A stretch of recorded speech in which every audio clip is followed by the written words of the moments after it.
तुम ही पिचास नहीं हो बालक, तुम बाबा के आगे अनाड़ी हो। बताओ जेबे कि ना जेबे? ना जाई। ये कोई बता रखे जगन्नाथ बाबू। जगन्नाथ बाबू कुछ बिया बोल कहाँ चाहिए?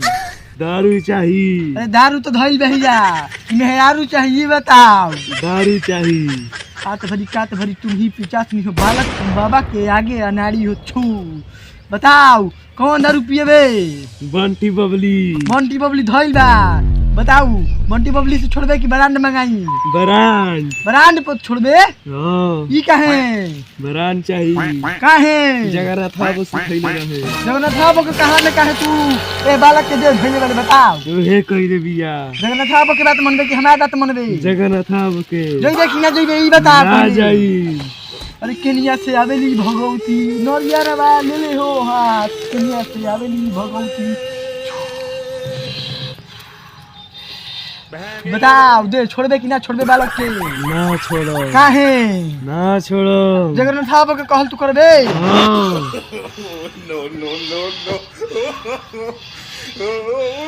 बताओ जगन्नाथ बाबू का तोरा के सिखैले बिया? दारू पिए। दारू पिए